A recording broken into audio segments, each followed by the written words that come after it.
sens une onction si forte. Saint-Esprit, fais ta volonté ce soir. Saint-Esprit, fais ta volonté ce soir. Saint-Esprit, fais ta volonté ce soir.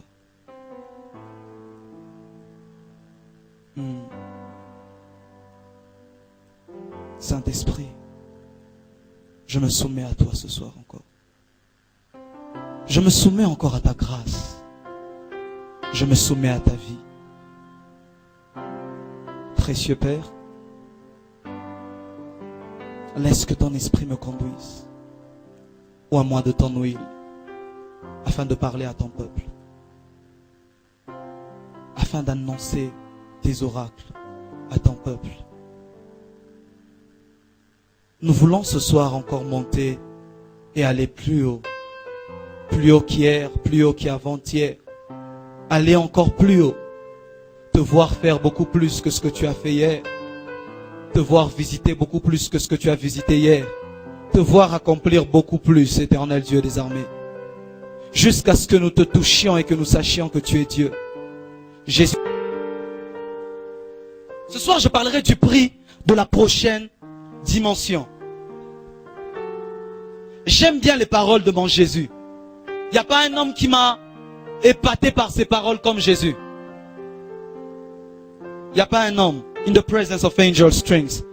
Il n'y a pas un homme qui m'a épaté par ses paroles comme Jésus. Je me rappellerai toujours de ces jours. J'étais en maquis, j'étais en train de lire la Bible quelque part. Et alors que je lisais la Bible, je sors en courant pour appeler l'une de mes filles. Je lui dis, viens voir ce que Jésus a encore dit dans la Bible. Elle attendait voir une grave révélation. Quand je lui montre, c'était des paroles simples. Je lui dis, mais est-ce que toi tu ne vois pas la profondeur qu'il y a dans ces mots? Est-ce que tu ne sens pas que c'est comme c'est suffisant? Quand dans l'église l'amour de la parole de Dieu commence à grandir, alors la puissance de Dieu commence à se révéler facilement. Parce que Dieu a caché sa puissance dans sa parole. C'est triste de voir des gens beaucoup prier, mais très peu lire la Bible. Surtout nous autres les intercesseurs. On prie quelquefois trop. Mais demande à ces personnes d'ouvrir les Écritures, ça sera très compliqué et très difficile. Mais si tu n'as pas la parole de Dieu, tu ne pourras jamais créer quelque chose. Parce que c'est elle qui crée. Alléluia. Le prix de la prochaine dimension. Est-ce que vous êtes avec moi ce soir? Vous êtes avec moi ce soir? On peut avancer? On peut maintenant avancer? Yes, yes. Matthieu chapitre 13. Je prie Dieu que l'on finisse très tôt ce soir. Ce message n'est peut-être pas pour tout le monde. Ce message est pour celui qui va le saisir et qui veut que cela transforme sa vie. Ce message est pour celui qui va le saisir et qui va commencer à l'appliquer. Ce message n'est pas pour tout le monde. Tout le monde pourra très bien l'écouter, l'enregistrer quelque part dans sa tête, mais ce ne sera peut-être pas pour tout le monde. Mais je prie que ce message soit pour toi. Je prie que ce soit pour toi ce message. Je prie que ce soit ton message. Refuse que ce soit le message de ton voisin. Dis à Dieu que ce message soit mon message. Yes. Matthieu 13, le verset 44. Écoutez ce que cet homme dit. Le royaume des cieux est encore semblable à un trésor caché dans un champ. L'homme qui l'a trouvé le cache et dans sa joie, il va vendre tout ce qu'il a et achète ce champ. Le royaume des cieux est encore semblable à un marchand qui cherche des belles perles. Il a trouvé une perle de grand prix. Il est allé vendre tout ce qu'il avait et l'a acheté. Le royaume des cieux est encore semblable à un marchand qui cherche des belles perles. Il a trouvé une perle de grand prix et il est allé vendre tout ce qu'il avait et l'a acheté. Matthieu 14, juste un chapitre plus tard.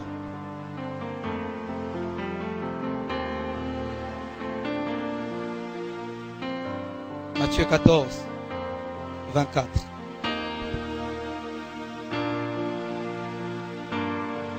Est-ce qu'on peut se lever pour lire cette portion des Écritures? On peut se lever.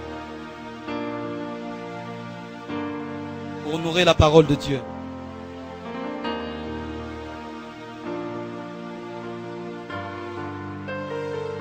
On peut lire tous ensemble ce passage, on peut le lire tous ensemble. 1, 2, 3, go. Le verset 24, 1, 2, 3, go. La barque déjà au milieu de la mer était battue par des flots, car le vent était contraire. À la 4e veille de la nuit, Jésus alla vers eux, marchant sur la mer. Quand les disciples le virent marcher sur la mer, ils furent troublés et dirent, c'est un fantôme. Et dans leur frayeur, ils poussèrent des cris. Jésus leur dit aussitôt, rassurez-vous, c'est moi, n'ayez pas peur. Pierre lui dit, Seigneur, si c'est toi, ordonne que j'aille vers toi sur les eaux. Répétons, Pierre lui dit, Seigneur, si c'est toi, ordonne que j'aille vers toi sur les eaux. Et il dit, viens. Pierre sortit de la barque et marcha sur les eaux pour aller vers Jésus. Mais voyant que le vent était fort, il eut peur. Et comme il commençait à s'enfoncer, il s'écria, Seigneur, sauve-moi. Aussitôt Jésus étendit la main et le saisit. Et il lui dit, homme de peu de foi, pourquoi as-tu douté? Et ils montèrent dans la barque et le vent cessa. Ceux qui étaient dans la barque vinrent se prosterner devant Jésus et dire, tu es véritablement le Fils de Dieu. Après avoir traversé la mer, ils vinrent dans le pays de Génézareth. Les gens de ce lieu, ayant reconnu Jésus, envoyèrent des messagers dans tous les environs et lui emmena tous les malades. Et ils le prièrent de leur permettre seulement de toucher le bord de son vêtement. Et tous ceux qui le touchèrent furent guéris. Ils le prièrent de leur permettre seulement de toucher le bord de son vêtement. Et tous ceux qui le touchèrent furent guéris. Est-ce qu'on peut fortement acclamer pour la parole de Dieu? Est-ce que tu peux mieux acclamer pour les Écritures? S'il n'y avait pas cette parole, nous ne pourrions jamais prêcher. S'il n'y avait pas les Écritures, nous ne pourrions jamais prêcher. Rassieds-toi là où tu es. Je disais ce soir, je vais donc parler en quelques mots, en quelques minutes seulement, du prix à payer, du prix de l'autre dimension, du prix à payer pour accéder finalement à l'autre dimension. Car plusieurs, nous prions, nous pleurons, sans savoir comment y accéder finalement. Beaucoup de gens désirent vivre l'intimité avec Dieu. Beaucoup de gens désirent vivre une relation personnelle avec Dieu, mais ne savent pas encore comment le faire. Mais ce soir, je viens pour te dévoiler tous les secrets. Je disais, je viens pour te dévoiler tout le secret. Gratos, cadeau. Cadeau, tu ne vas rien payer ce soir. Alléluia. Alléluia. Tous nous connaissons certainement l'histoire de la transfiguration de Jésus. Combien connaissent l'histoire de Jésus qui se transfigure? C'est une histoire où le maître était avec ses disciples dans Matthieu 17. Il est en train de leur parler.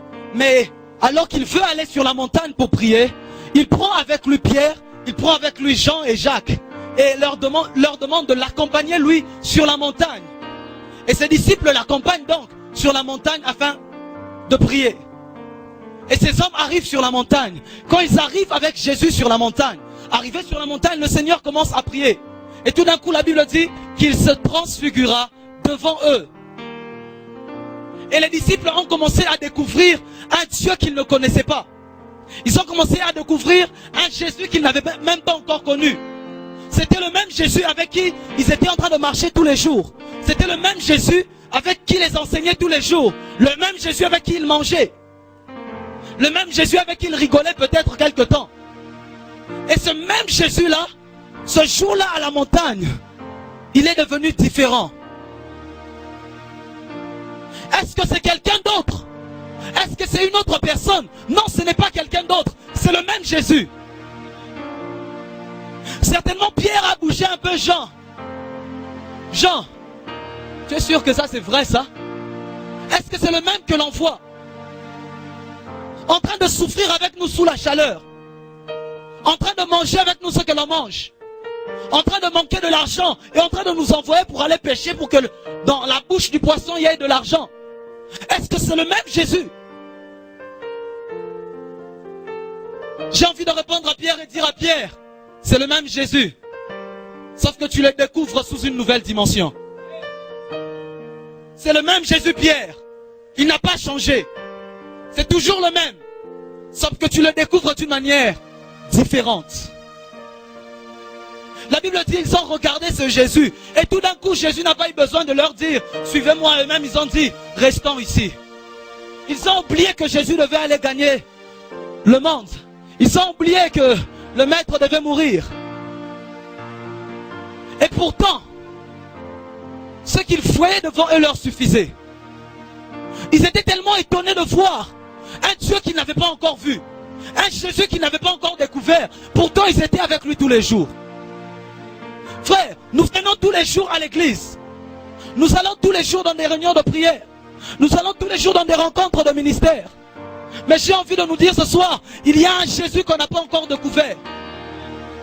Ce n'est pas un Jésus différent. C'est juste qu'on l'a trop regardé sous un même angle. Il faut juste se tourner un peu pour voir de l'autre côté. J'aime bien une définition du mot saint dans la Bible. C'est que quand vous lisez dans Ésaïe, alors que les séraphins sont en train de dire saint, saint, la Bible ne dit pas qu'ils étaient en train de regarder Dieu et de dire cela à Dieu. Mais la Bible dit qu'ils se regardaient l'un à l'autre et se disaient.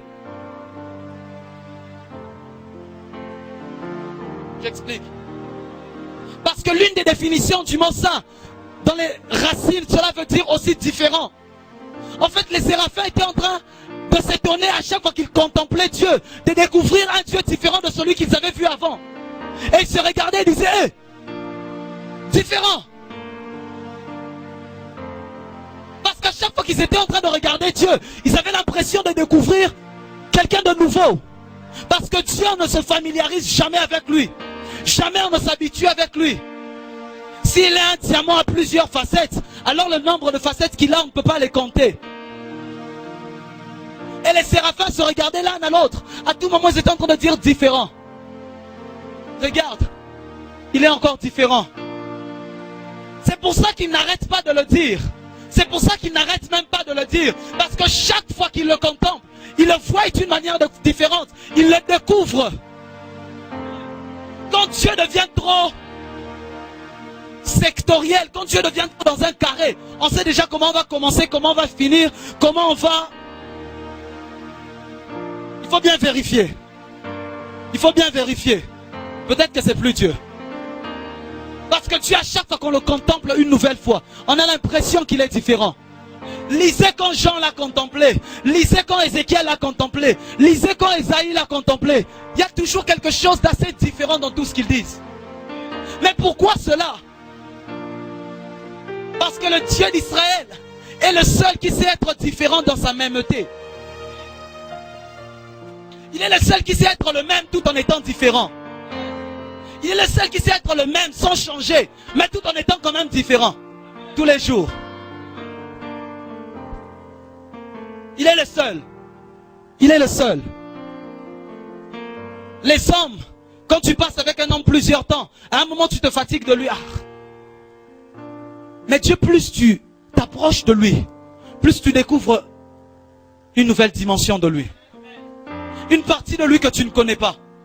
La même chose se produit dans Apocalypse chapitre 1. Ce même Jean. Oh, j'aime Jean. J'aime Jean parce que c'est l'homme de l'intimité. J'aime Jean parce que c'est le seul à qui Pierre pouvait dire, papa, moi je ne peux pas lui demander qui le trahira. Mais toi tu es tellement proche de lui, demande-lui c'est qui le trahira. Pierre n'avait jamais posé à Jésus la question directement. Il était passé par Jean.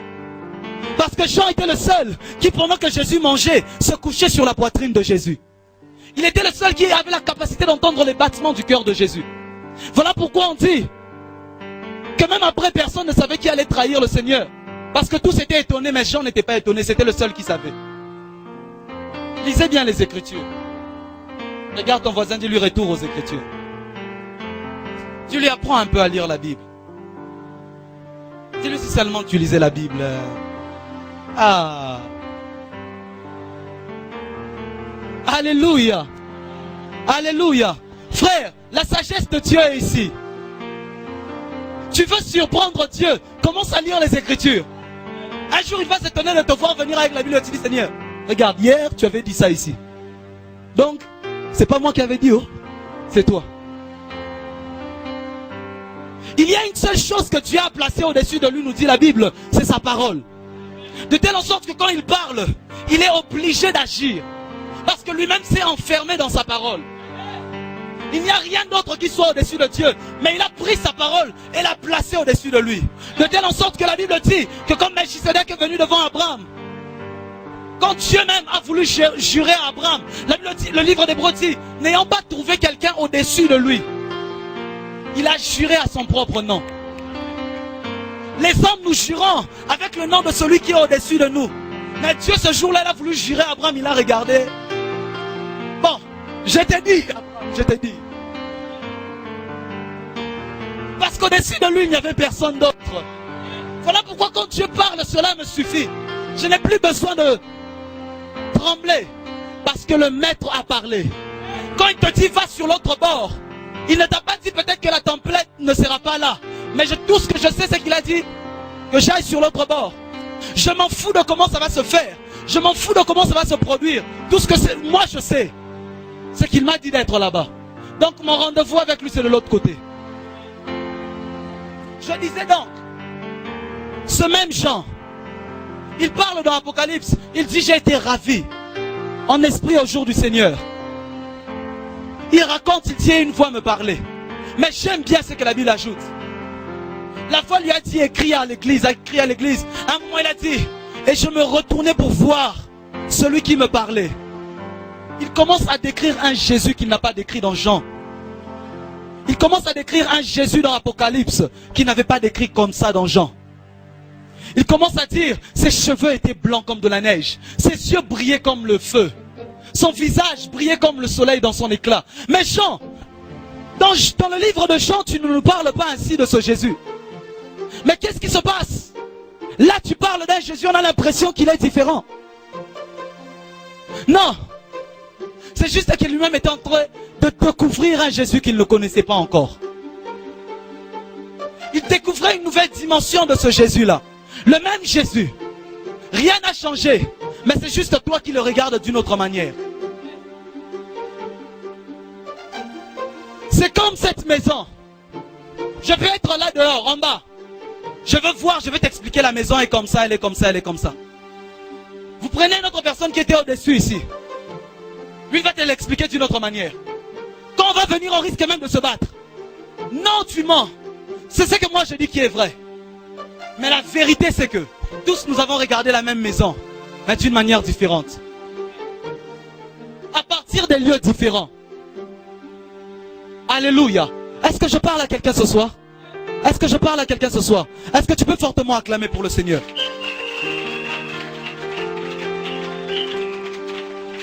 Mais alors qu'il est en train de découvrir la nouvelle dimension de ce Jésus, la Bible dit que Jean dit, je tombais comme mort. Il est tombé comme mort. Parce qu'à chaque fois que tu découvres une nouvelle dimension de Dieu, tu meurs par rapport à l'ancienne que tu connaissais. À chaque fois que tu découvres une nouvelle dimension de Dieu, tu meurs par rapport à l'ancienne. C'est pour ça qu'il a pu dire à Moïse, Moïse, nul ne peut me voir et vivre. Tu veux me voir? Moïse en réalité avait déjà vu Dieu. Plusieurs fois. Avait vu Dieu faire des grandes choses. Parce que quelquefois Dieu se cache dans sa main. Mais ce jour-là, Dieu lui a dit, Moïse, tu veux maintenant passer à quelque chose de supérieur.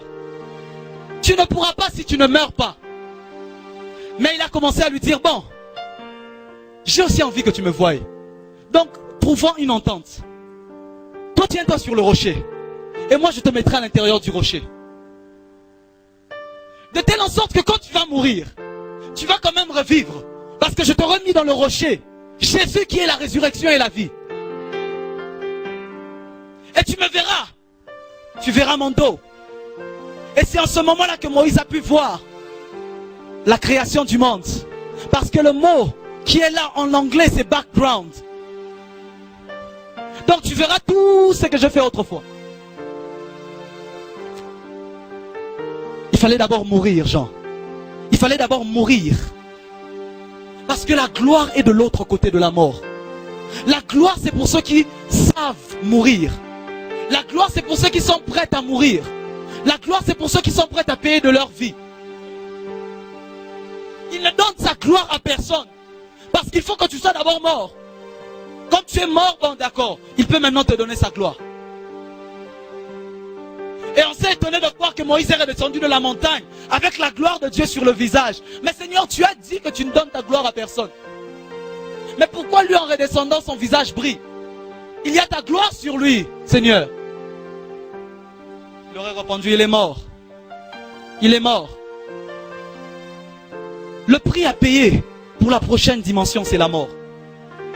Le prix à payer pour la prochaine dimension dans l'onction, c'est la mort. À chaque fois que Dieu veut te donner un nouveau manteau, il doit d'abord te ravir le premier. On ne porte pas deux manteaux directement. Tant que tu n'es pas prêt à te séparer de l'ancienne dimension, tu n'entreras jamais dans la nouvelle. Il faut d'abord que tu te débarrasses de l'ancienne. Jacob avait fait pour Joseph un manteau de premier-né. Ça a créé la jalousie de dans ses frères. Parce que c'était le manteau qu'on donnait à l'aîné. Mais on a donné ça au cadet à l'époque. Benjamin n'était pas encore né. On a donné ça à Joseph. Mais pourquoi cela? J'ai envie d'ouvrir une parenthèse. Joseph était l'image de l'église du temps de la fin. Parce qu'à l'église du temps de la fin, Dieu est en train de donner le manteau du premier-né. De telle sorte que nous allons faire beaucoup plus que les pierres. Beaucoup plus que les gens. Pour pouvoir attirer aussi Benjamin vers nous. Ceux qui ne le connaissent pas encore. Oh, tu n'as pas dit Amen. Mais quand il a fallu que Joseph entre dans la citerne, la Bible dit qu'on a ravi le manteau qu'il avait. Et on l'a jeté dans la citerne. Il est entré dans la citerne. Les gens sont venus, des paysans sont venus, on l'a acheté. On l'a vendu à des marchands. On l'a pris, on l'a emmené dans la maison de Potiphar. Plus tard dans la maison du Potiphar, on lui donne le manteau du chef de la maison de Potiphar. Il commence à se promener et tout le monde en le voyant pouvait savoir que lui c'est le chef de la maison. Mais un jour Joseph est dans la maison. La femme de Potiphar vient le tenter. Il refuse de tomber. J'ai envie de dire à quelqu'un, refuse de tomber. Et la femme lui arrache le manteau. La femme lui arrache le manteau, il sort, il est nu. Ah, il y a des temps où tu pourras passer par une humiliation. On l'a jeté dans la prison. Mais quand il arrive dans la prison, on prend le manteau du chef de la prison, on le fait porter.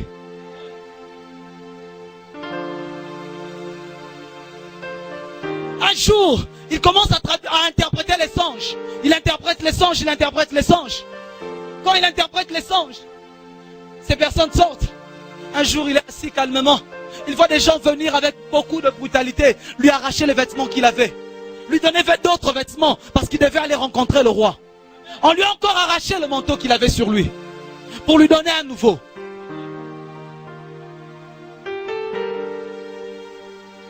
Il est devant le roi, il est en train de parler au roi.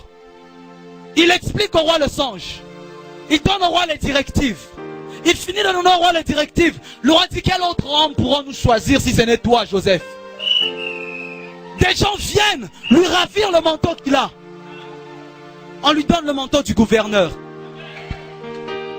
Parce qu'à chaque fois que Dieu veut te faire entrer dans la prochaine dimension, il doit d'abord te ravir de l'ancienne. Tant que tu n'es pas fatigué de l'ancienne dimension, tu n'entreras jamais dans la nouvelle dimension. Tant que la manière de Dieu d'agir dans ta vie ne t'énerve pas encore, tu n'entreras jamais dans la nouvelle dimension. Mais il faut que quelqu'un s'énerve et dise, Seigneur, non. Je veux maintenant aller plus loin. Là, tu es en train d'enlever un manteau. Et les anges du haut du ciel voient que l'un serviteur de Dieu est devenu nu. On ne peut pas le laisser nu. On ne peut pas le laisser nu. Ils prennent un nouveau manteau et viennent te le donner. Parce que c'est une question de vie, de mort, de vie et de mort. Tu ne peux pas vivre dans une nouvelle dimension si tu n'es pas encore mort dans l'ancienne. Ma soeur, tu ne peux pas entrer dans la nouvelle dimension où Dieu t'utilise puissamment si tu n'es pas encore morte dans la dimension du péché. Homme de Dieu, tu ne peux pas entrer dans la dimension où Dieu se sert de toi puissamment si tu n'étais pas encore fatigué de là où tu es. Mais c'est quand Dieu va commencer à te voir, tu es en train d'enlever un manteau.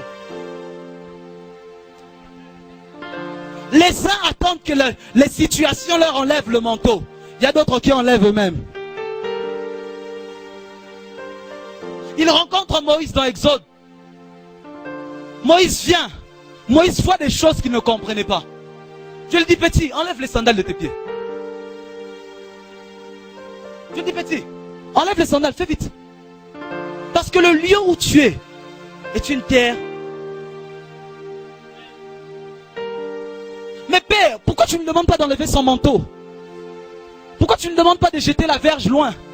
Pourquoi tu ne demandes pas d'enlever peut-être, je ne sais pas ce qu'il avait? Pourquoi seulement ces sandales? Parce que les sandales, c'est l'image de tout le chemin que tu as parcouru. C'est l'image de toutes tes expériences passées. C'est l'image de tout ce que tu as déjà vécu avec Dieu. Mais quand tu arrives à Horeb, il faut que tu enlèves tout le passé. Que tu arrêtes de te souvenir. Hey, hier tu avais guéri quelqu'un. Tant que cela restera dans ta mémoire, tu ne vivras jamais la nouvelle. Tant que cela dérangera ta mémoire, tu te réjouiras de cela. Tu n'entreras jamais dans la nouvelle dimension. Mais il faut que tu enlèves les sandales. Tu enlèves les expériences passées, tu les mets de côté. Tu enlèves tes connaissances passées, tu les mets de côté. Tu enlèves ce qu'on t'avait appris, tu les mets de côté. Tu dis, Seigneur, je suis là encore comme un enfant. La même chose est arrivée à Josué. Josué est devant Jéricho. Il est en train de regarder, il a dit, bon, jusque là on a combattu des soldats. On a combattu avec des armées. Mais au moins parce qu'on arriva à les atteindre. Ici c'est grand. Comment on fait pour entrer? Josué ne savait pas comment il allait faire. Il avait besoin d'une nouvelle dimension. Et soudain, la Bible dit que l'ange de l'Éternel se tint devant Josué. Il regarde et il voit quelqu'un devant lui. Il lui pose la question, es-tu des nôtres ou de nos ennemis? J'aime la réponse de l'ange. Il lui dit, je suis le chef de l'armée de l'Éternel et je viens maintenant.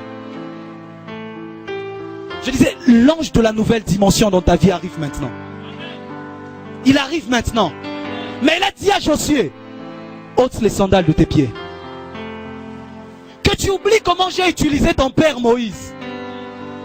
Lui, je l'ai utilisé avec la verge. Mais toi, devant le Jourdain, ça ne sera pas pareil. Ôte les sandales de tes pieds, Josué. Ôte les sandales de tes pieds. Et il a commencé à lui montrer une nouvelle manière de faire que Josué n'avait pas vu avec Moïse. Il arrive des fois où nous sommes bloqués dans les dimensions que nos pères ont eu, sous lesquelles nos pères ont travaillé avec Dieu. Mais jusqu'à ce que tu rencontres Dieu et qu'il te dise, maintenant ôte les sandales. Ce soir, je suis venu dire à quelqu'un, ôte les sandales de tes pieds. Parce que là où tu entres, tu ne peux pas entrer avec la poussière de tout le chemin que tu as fait. Tu dois un peu effacer ce chemin-là. Tu dois un peu oublier ce chemin-là et commencer quelque chose de nouveau avec moi. Il y a des fois, tu commences un exercice. Pour ceux qui font les maths et surtout les maths physiques, tu es en train de résoudre une grande équation. Mais à un moment, tu te sens bloqué. Tu te rends compte que la seule manière pour résoudre, il faut que tu effaces tout, que tu recommences. Parce que si tu continues dans cette marche-là, tu n'iras pas loin. J'ai envie de dire à quelqu'un, efface tout. Recommence. Un jour, un journaliste a posé la question à l'homme de Dieu Benson Idahosa. Il lui a dit, homme de Dieu, quel est le plus grand miracle que tu as déjà fait dans ta vie? Benson Idahosa sourit, il le regarde. Il lui dit, c'est celui que je ferai demain.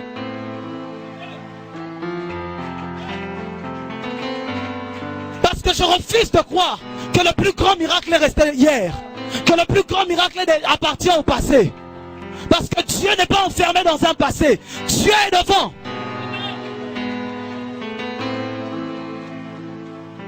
Dieu est devant son peuple.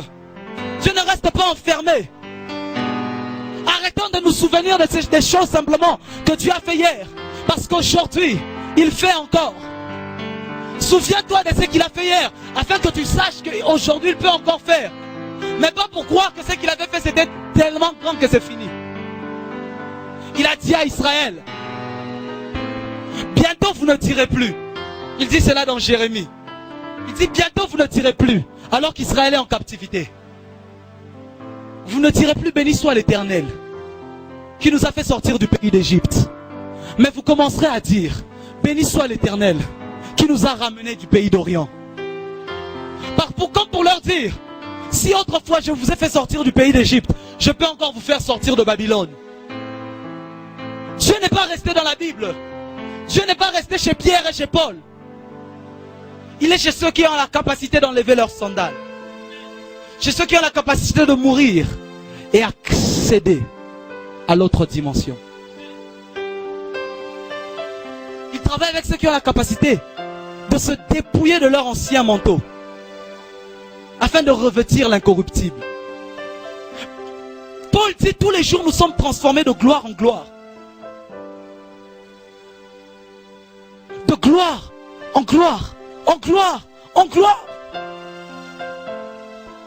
Mais si tu veux accueillir la prochaine gloire, débarrasse-toi de l'ancienne. Débarrasse-toi de l'ancienne. Et découvre une nouvelle dimension de Dieu. Souvent les professeurs du secondaire ont du mal avec les élèves. Parce qu'il y a certains élèves qui aimaient tellement leur professeur au primaire, que quand le professeur avait dit ça, c'est ça, il l'a retenu. Et au secondaire, on commence à lui parler de certaines choses qui sont différentes du primaire. Il dit non, non, non, non, l'année passée le professeur n'avait pas dit ça. Il refuse d'accepter. Et le professeur souffre pour essayer de convaincre l'élève que 1 moins 2 c'est moins 1, c'est pas impossible. Le professeur souffre parce que l'élève est tellement resté dans la connaissance de l'année passée. Tu comprends ce que je dis? L'élève est tellement resté dans la connaissance de l'année passée qu'il n'arrive pas à entrer dans la connaissance de la nouvelle année. Et souvent, avec Dieu, quand tu es trop resté dans la connaissance d'autrefois, tu as du mal à accéder à la connaissance de maintenant. Tu as du mal à accéder à la connaissance de maintenant. Mais écoutez ce qu'il dit à ses apôtres. Il leur dit, le royaume des cieux, c'est encore comme un trésor. 1. Caché. 2. Dans un champ. 3. Ce soir, je viens te dire, la dimension que tu es en train de chercher, elle est cachée. Elle est totalement cachée. Dave, tu peux prendre le piano. La dimension que tu cherches, elle est totalement cachée. Elle est vraiment cachée. Mais il faut d'abord la découvrir. La Bible dit, celui qui la voit, la cache. Et commence à aller chercher pour vendre tous ses biens. Et à acheter ce qu'il a vu. Et acheter ce qu'il a vu.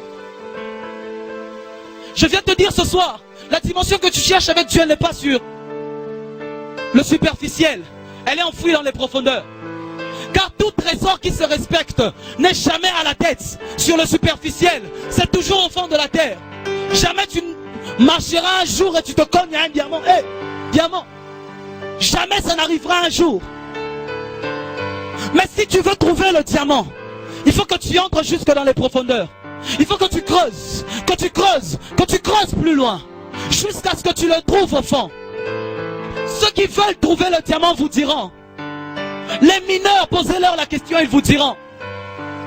Ils entrent dans les mines avec le risque de perdre leur vie. Ils entrent dans les mines avec le risque que la terre tombe sur eux. Mais parce qu'ils veulent trouver le diamant, ils entrent quand même. Posez la question aux mineurs. Ils vous diront, jour et nuit, ils sont en train de creuser. Parce qu'ils savent, ce que nous cherchons, c'est précieux. Pourquoi tu veux que Dieu te donne ce qui est précieux alors que tu restes à la surface? On creuse. C'est au fond de la terre. C'est au fond de la terre. Ça se trouve au fond de la terre. Il faut que tu creuses. Tu creuses. Tu creuses. Et là, tu le trouveras. Parce que la Bible dit dans Proverbe, la gloire de Dieu, c'est de cacher les choses. La gloire du roi, c'est de les révéler. Nous sommes les rois. Il est le Dieu. Lui, sa responsabilité, il prend les choses et il les cache. Mais il attend qu'un roi vienne. Et et entre dans la mine. Et dit, si le sol va tomber sur moi, pas de problème. Si je veux mourir à l'intérieur, pas de problème. Au moins on entendra dire, il est mort en cherchant du diamant. Mais la différence entre moi, qui entre au fond de la terre avec le risque de ma vie, et toi qui restes au-dessus, c'est que moi je sortirai avec le diamant. Et à la fin tu me demanderas mon argent. La différence, c'est celle-là. C'est que les uns entrent au péril de leur vie. Aller chercher le trésor. D'autres attendent que le trésor monte sur la terre. Rassure-toi, la seule chose qui montera, ce sera le fer, le caoutchouc, tu vas rencontrer sur l'arbre. Tu vas rencontrer beaucoup de choses. Mais ce qui est précieux, c'est au fond de la terre. Et quand tu entres dans la mine, celui qui est au-dessus ne te voit plus. Tu es caché pour un temps, mais pour réapparaître plus tard, avec quelque chose de plus précieux. Tu es caché au fond de la mine, mais pour réapparaître plus tard, avec quelque chose de précieux. Le prix à payer, c'est d'apprendre à se cacher. Tu as trop été avec les hommes. Tu vis tous les jours avec les hommes. Tous les jours tu côtoies les hommes. Nous passons des journées entières avec des amis. Tu passes des journées entières avec ton mari, ta femme. Mais quand tu apprendras à te cacher, là où personne ne peut te voir, quand tu sortiras, on verra dans ta main quelque chose qui brille. La Bible dit, cet homme, quand il voit que le diamant est dans ce champ, que le trésor est dans ce champ, il se tait. Il prend tout ce qu'il a, il vend. S'il avait une maison ce jour-là, il a vendu. S'il avait une voiture ce jour-là, il a vendu. Pourquoi? Pour totaliser l'argent et pouvoir acheter le champ là. Les gens le voient acheter le champ. Les gens disent, mais ce gars il est fou.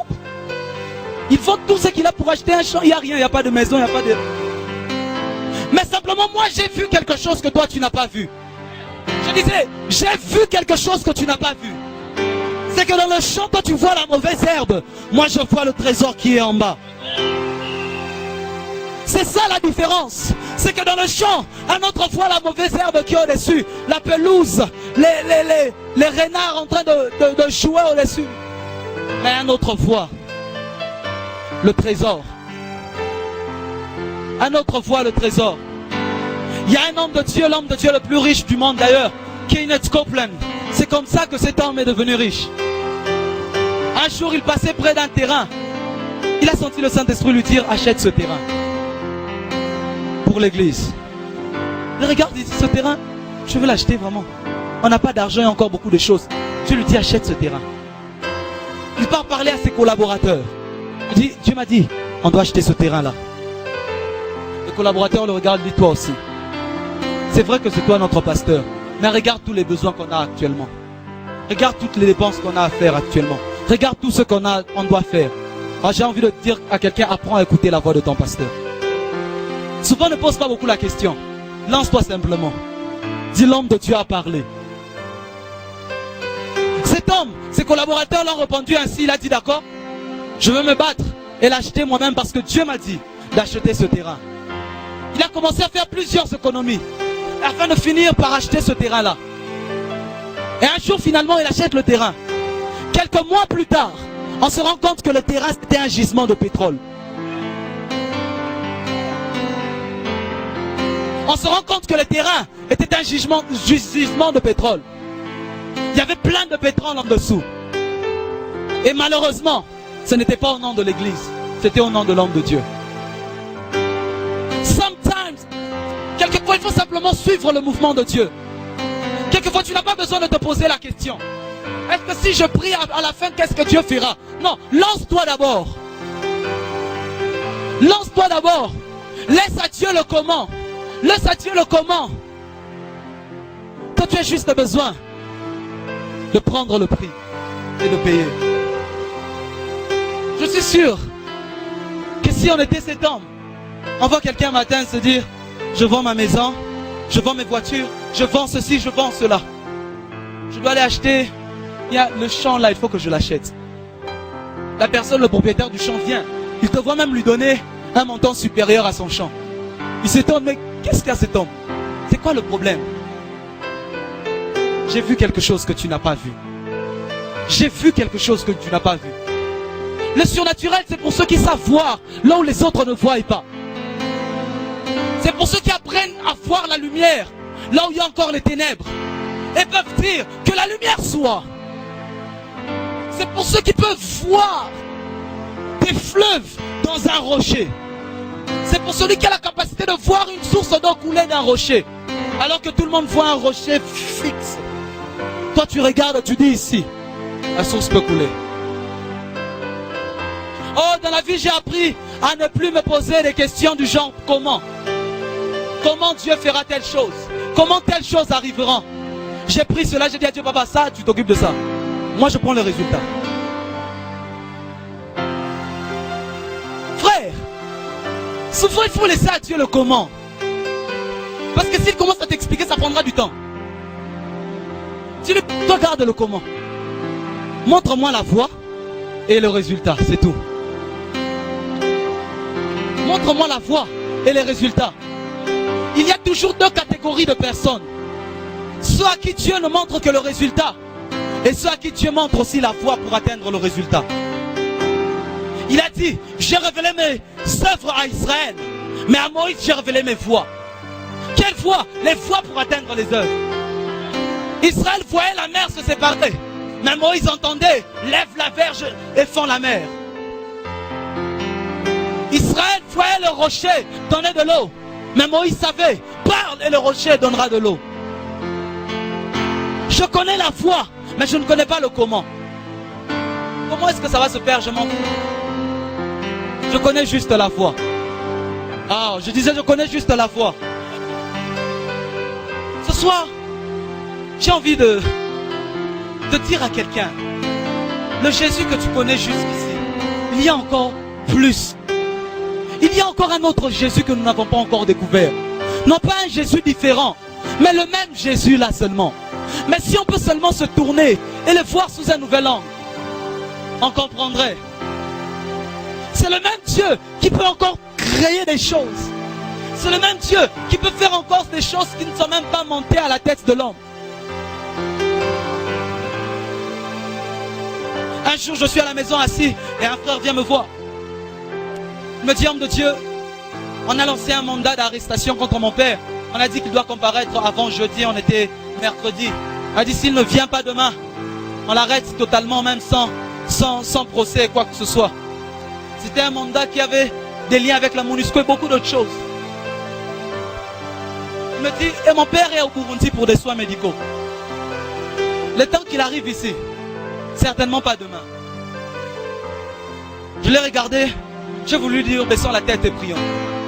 Quand j'ai voulu baisser la tête pour prier, le Saint-Esprit m'a dit, tu veux faire quoi? Je dis, mais je veux prier pour quelqu'un qui est devant moi. Il m'a dit, arrête un peu, parle, ça sera suffisant. Je lui dis, rentre. Dans 1 heure, on va t'appeler pour te dire qu'on a oublié tout le mandat, tout est annulé. Quand il est parti, j'ai réfléchi, j'ai dit dans 1 heure. Donc, 59 minutes.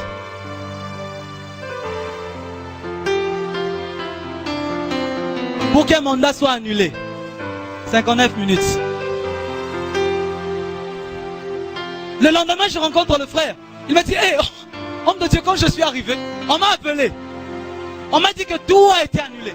Ce soir, je viens te parler d'un Dieu qui n'a pas besoin que toi tu t'occupes du comment. Mais que toi tu places ta foi en lui et c'est suffisant. Le comment, on garde ça. Papa, prends le comment. Laisse-nous les œuvres.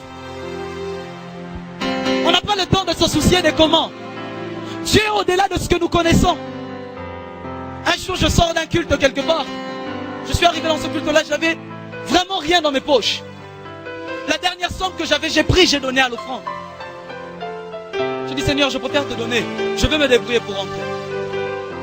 Pendant le culte, pendant l'adoration, à un moment, par mégarde, je mets mes mains dans les poches. Et je trouve de l'argent dans les poches. J'ai dit, bon, peut-être que c'est l'argent que j'avais oublié. Je sors, je vérifie l'argent. À la fin du culte, je vérifie, je dis, ok. J'ai remis dans la poche. J'ai dit, ah, Donc tu veux me confondre avec ton oubli. J'entre dans le taxi. Je fais sortir l'argent pour vérifier. C'était le double de ce que j'avais vu avant. J'ai regardé, j'ai dit, oh, qu'est-ce qui se passe ici? J'ai vérifié à 3 minutes, ce n'était pas ça. Comment? Ce soir, je viens te parler d'un Dieu qui s'est créé même là où il n'y avait rien. Dieu s'en fout du système bancaire. Dieu s'en fout que les billets aient des numéros ou quoi que ce soit. Il s'en fout. C'est pas pour rien qu'on l'appelle le maître de l'or et de l'argent. Il est le maître de l'or et de l'argent. Il en est le maître. Un jour, un homme de Dieu est dans la forêt, en prière. Cet homme de Dieu prie, il prie. Mais après, il a eu faim. Il a dit, Seigneur, je dois maintenant manger. Comment je fais? Dieu dit, mais pourquoi tu pleures?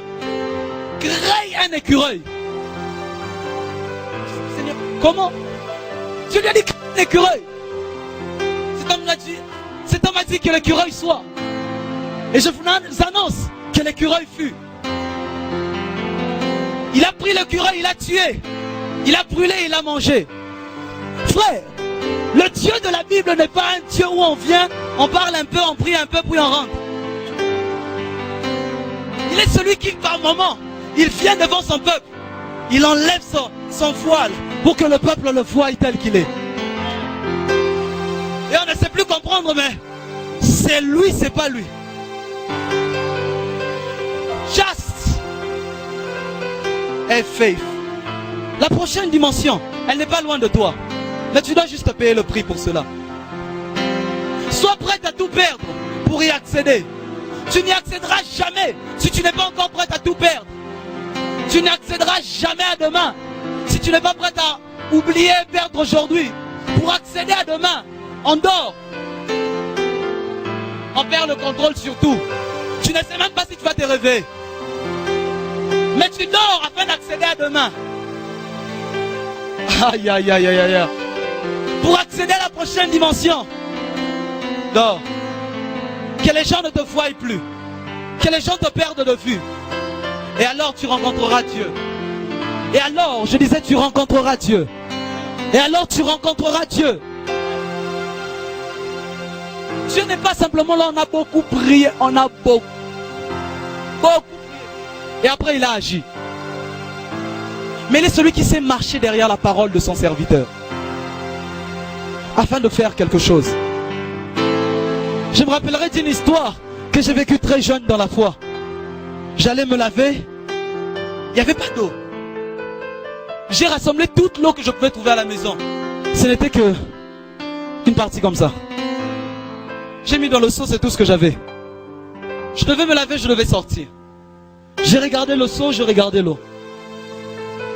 J'ai pris mon seau, je suis entré dans la salle de bain. J'ai dit, Père, qu'est-ce qu'on fait ici? Je dois me laver. J'ai dit, oh, écoute-moi. Je veux me laver, et je veux finir de me laver, et je veux verser encore de l'eau à la fin. D'accord? Donc, l'eau doit encore rester dans le seau, d'accord? Le comment? Que Dieu s'en occupe. Je me suis lavé, j'ai fini de me laver, il y avait encore de l'eau dans le seau. J'ai pris l'eau qui restait et j'ai versé. Comment est-ce que l'eau est venue? Je ne sais pas. Demandez à Dieu. Ce soir, j'ai envie de dire à quelqu'un, quand tu verras Dieu faire quelque chose et que tu viendras me poser la question, je te dirai, je ne sais pas. Va demander à Dieu. Catherine Kuhlman pouvait dire, je sais mieux que vous que ce qui se passe ici devant, ce n'est pas moi qui le fais. Parce que moi je ne fais qu'imposer ma main et il n'y a rien dans ma main. Mais après je vois le malade marcher. Mais après je vois l'aveugle voir. Et elle dit, je sais mieux que vous que tout ce qui se fait ici. C'est seulement Dieu qui fait. Vous me voyez peut-être vous me voyez peut-être poser ma main et vous pensez que c'est ma main. Mais au-delà de ma main, il y a quelque chose d'autre. Frère, je pourrais passer la nuit en train de vous raconter des choses pour te faire comprendre que Dieu n'est pas limité dans notre imagination. Dieu n'est pas limité dans les limites qu'on lui a données. Il est au-delà de toutes ces choses. J'entre un jour dans un culte, je m'assois au culte. C'était un grand culte à l'université de Kinshasa. Je m'assois et il y a quelqu'un qui prêchait. Il a fini de prêcher. Je sors pour rentrer à la maison. J'étais en uniforme. Il y a un frère qui me suit, qui m'arrête. Et il m'appelle prophète. J'ai regardé, j'ai dit comment cet homme c'est. Il me dit, homme de Dieu, vous n'avez pas remarqué que depuis tout le culte, j'étais en train de vous regarder. Je dis non, je n'ai pas remarqué, j'étais concentré à la prédication. Un peu comme ce soir, quelqu'un est concentré à ce que je dis. Et quelqu'un d'autre n'est même pas encore concentré. J'ai dit j'étais concentré, qu'est-ce qui se passe? Il m'a dit hier la nuit, je priais. Et pendant que j'ai prié, je vous ai vu venir me parler. Je ne vous connais pas. Et aujourd'hui, quand je suis entré au culte, je vous ai vu et j'ai reconnu le même visage. Vous m'aviez parlé de certaines choses par rapport à ma vie et à ma destinée. Et puis vous êtes parti. Il a dit, mais quand je me suis endormi, en me réveillant le matin, j'avais tout oublié. J'ai regardé, j'ai dit, mais on ne sait jamais vu entre moi et toi.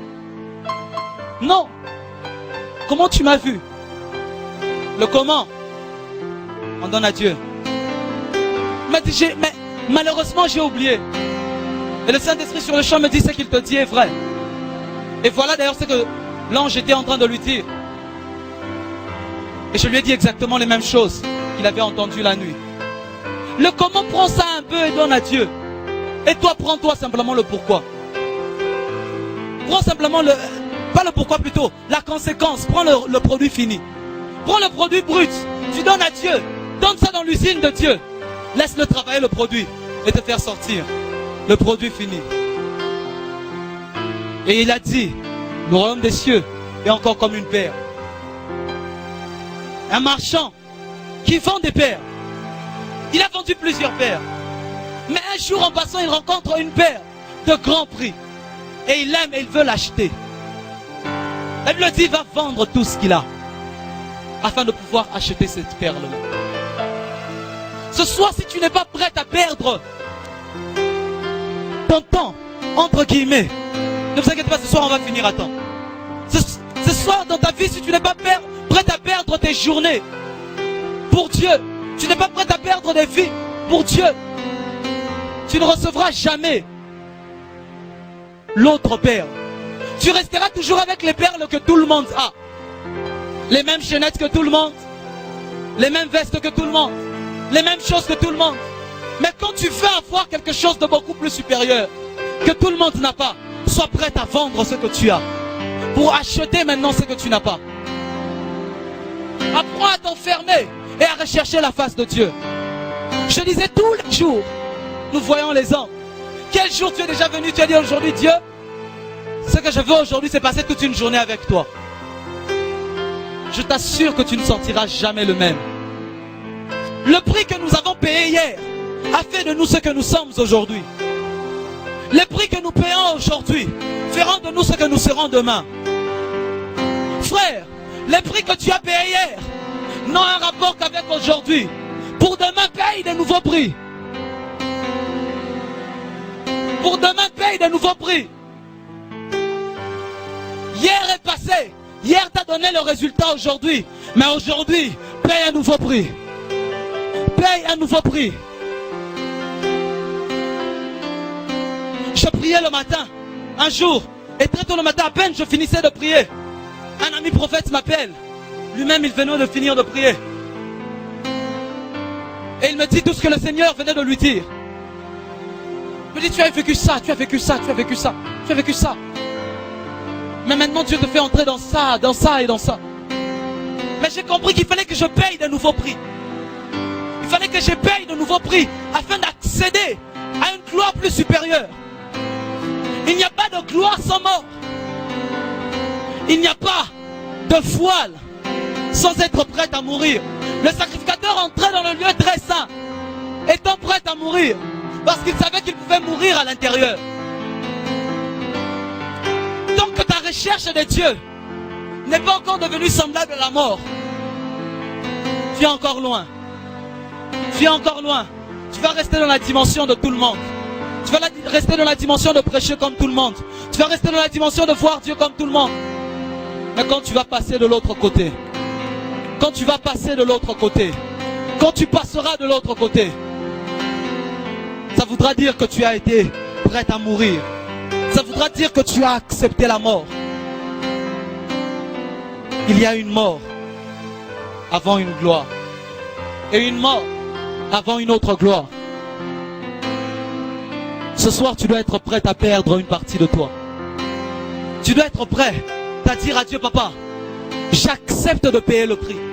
Nous voulons des grandes gloires, mais nous ne voulons pas payer le prix. Nous voulons que Dieu fasse des grandes choses, mais tu ne veux pas payer le prix. Tu suis un homme de Dieu à la télé. Oh, il a fait ça, oh my God. S'il commençait à te raconter tous les prix qu'il a payés, tu verserais des larmes. Paye le prix.